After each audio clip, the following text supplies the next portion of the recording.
Hello and welcome to a Firstpost PoV. Yet another political upheaval has gripped South Asia, and this time it's in the Himalayan country of Nepal. Thousands of young protesters hit the streets over the last 2 days. They've managed to force the Prime Minister and a number of his cabinet colleagues to resign.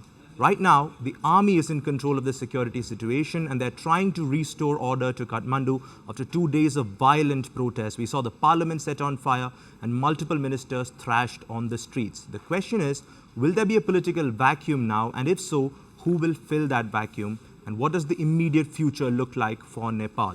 To try and answer some of these questions, let me introduce my guest, Mr. Binoj Basnyat, who is a retired Major General of the Nepali Army and a strategic analyst. Thank you so much, sir, for speaking to us on Firstpost. Thank you. Thank you for inviting me. I know you're in Kathmandu, sir, so let me start by asking you, what is the situation in the capital right now? The last 2 days were extremely violent. The pictures were scary, to say the least. But what is the present situation outside in the capital? Are things returning to normal? Who's in charge of the city? Right now, things are heading for normality at the same time with indecisiveness, without any solutions coming out. But it is expected that it should come out in not too early, because it takes some time because of the way political parties are behaving, the way the protesters are demanding. So I think it will take some time. Yeah, but slowly, normalcy is coming. But let me point out 3 things. One is the political party's legitimacy is degrading. The law and order security forces credibility is diminishing. So constitutional bodies, we have the president's office and we have the Nepalese army as a very trusted entity who is operating, who is, looking forward to finding a solution.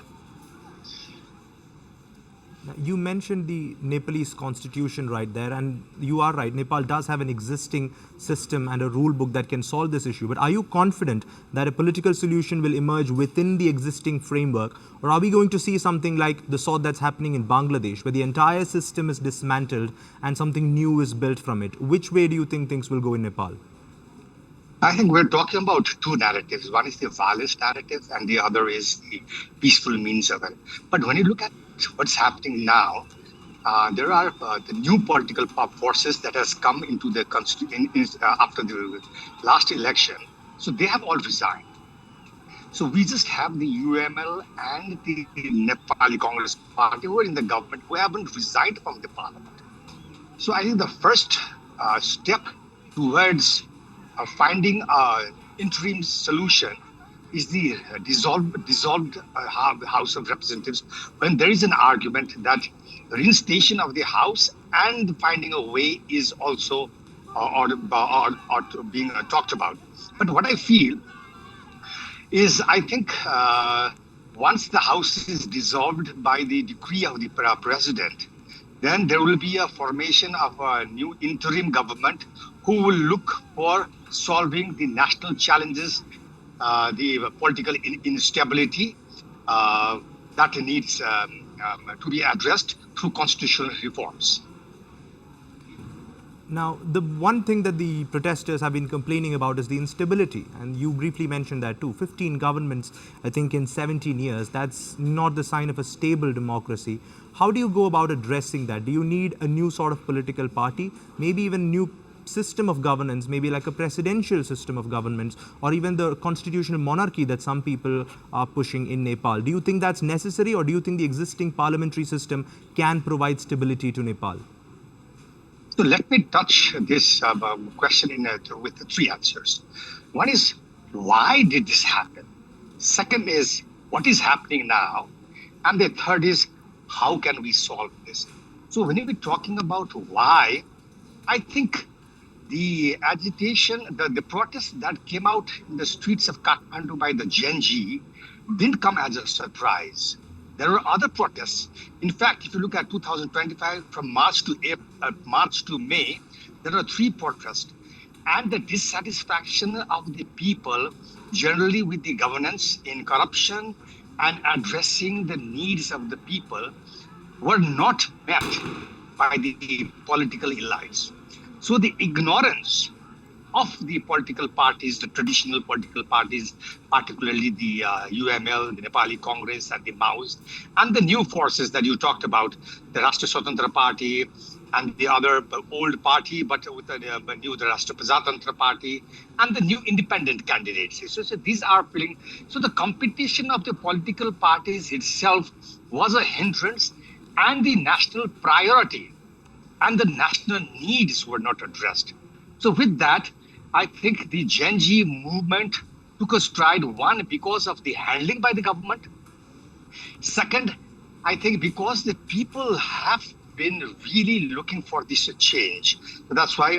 So as I told you earlier, there are certain situations which is looking for an answer of how things should be handled. So when you talk about how, you're trying to say that, let me suggest, first, the president must dissolve the House.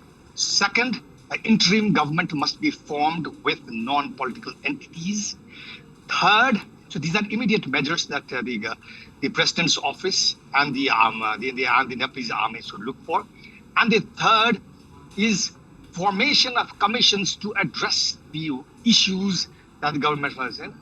And the other commission is for the reforms of the constitution. That is the way forward. But fortunately, like when you are talking about the constitution, we still have a credible president's office to address the political issues. We have an efficient, people trusted institution, the Nepalese army, still intact, serving the people for their security, at the same time trying to get this nation into a stable environment. Well, like you mentioned, there have been protests like these in Nepal before, as recently as even earlier this year. But why do you think this particular protest escalated so fast and in such a violent manner? Do you think it had to do with perhaps the response on Monday, which was deadly? Some 19 protesters, innocent protesters, were killed by the government. Do you think that heavy-handed crackdown sort of escalated things and spilled over into Tuesday? Do you think that's what happened? That is one part, as you correctly mentioned. This is one part. But the main issue is the priority that the government did not give, or the challenges were unmet by the government's policy, because the priority of the political parties were more on staying in power, enjoying the benefits, not addressing the people. So this is why this happened. So one part is, yes, the handling. Second part is the general feelings in almost all the houses of Nepal. And if you talk about the protest, the Gen Z peaceful protest, it is the greatest, widest participated protest in the history of Nepal. Whether you talk about the 1846 Kotparo, who changed the regime, or whether you talk about other agitations that happened which changed the political system. So I think this is the largest one. And it is also due to it is ignited through the youths, which means that when you see a dark side, no future, and when most of the youths are going abroad for opportunities, and no merit-based system here, less opportunities, Kathmandu, this is what drove the youths into the streets. Now, we heard yesterday from the Nepalese president that he had basically asked Oli and the ministers to stay on in a caretaker position until there is some sort of a settlement and perhaps fresh elections. Do you think the protesters will be happy to see the same faces continue on in the caretaker position, or do you think they have to go or else the protests will restart? That has passed now. Prime Minister has resigned. The only thing that will drive this country forward is the dissolution of the House, and together with that, staying with the agitation, with the protesters, which is going to be a little bit difficult because of the absence of a prominent leader. So it's going to take some time. But the issues is more important than then how it goes about. So the issues, addressing the issues of corruption, governance, corruption, institutionalized corruption, and the political reforms in the constitution is the only way forward, which can be done by the interim government. I mean, by the interim government with the dissolution of the House. So I see that as the only option way out. When the House does dissolve, like you mentioned, and that seems like the logical next step. As I mentioned, I think the president is still a constitutional body, which is still left, so he has to dissolve the House, because or it has to be a voluntary basis from the UML and Nepali Congress, who asks their MPs to resign, as has the Rashtra Swanta Party, Rashtra Prajatantara Party resigned from the parliament. And when the parliament is dissolved, and let's say when fresh elections are held, what do you expect to happen then? Do you expect these mainstream parties to retain their political hold, or do you see new players emerging? And if so, who are those new players? Because we've seen the Kathmandu mayor emerge as a favorite among the protesters. Does he have the sort of widespread pull to make it nationwide in Nepal? What I feel is, I think more than trying to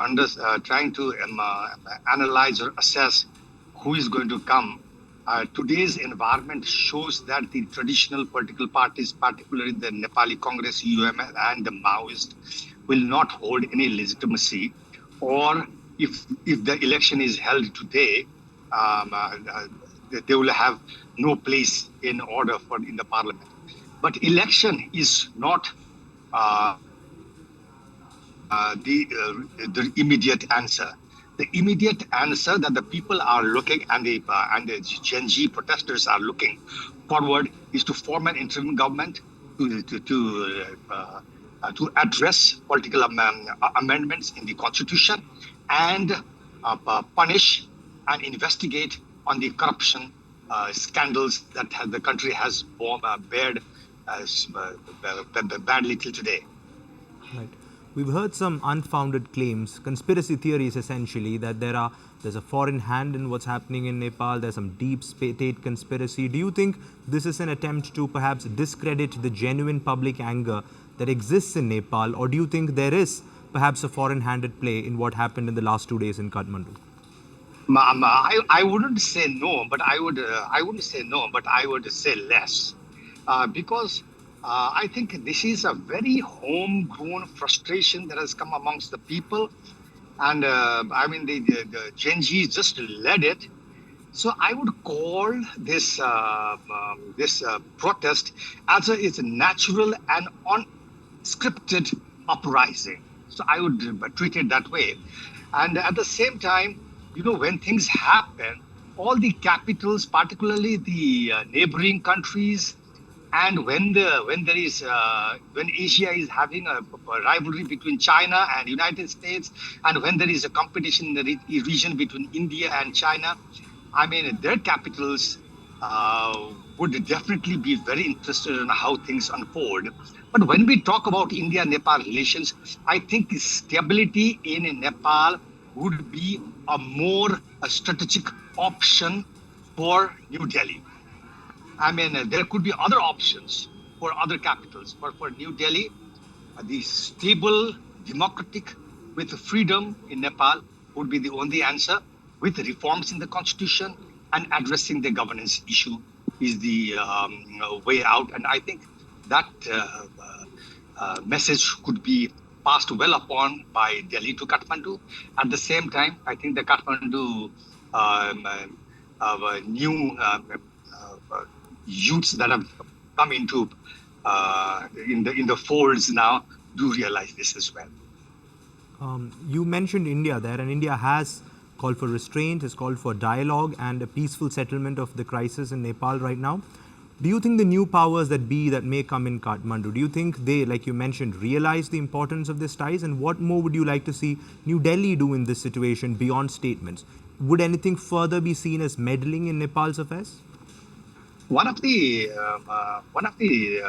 national security challenges that was coming up was the political parties' affiliations with political parties of different countries, rather than the government-to-government relationship, or working for national interests of own nations. So Nepal itself was being driven into that category of a party-party relationship, like between Kathmandu's Communist Party and the Chinese Communist Party, Kathmandu's Democratic Parties aligning with the BJP or the Democratic Parties of India. So this would not help assist in the relationship, because it breaks down. So the national interests of Kathmandu and India would play much better, address each other, recognizing each other. This would be an answer to relationship. But as I said, I think the new prominent, let's say, the interim government that will come out, I hope soon, but not later than another 2 days, should get into dialogue with the regional partners and let Kathmandu decide their future. Let Kathmandu decide what they want in the constitution. I think that would help a lot. Yeah, I think that mirrors the sentiment here in India as well. A lot of people in the region want to see stability return to Nepal. And like you mentioned, the process has already started. The streets are being cleared up. And let's hope that an interim government can restore order and put Nepal back on the path to being a stable democracy. But thank you so much. Thanks everything. I think the country is in good hands now. The army is there, exercising their democracy as a fundamental democracy. The president's office is there, so we're in good hands. Yeah, let's hope stability returns soon. Thank you so much, sir, for speaking. Thank you for having me in the show.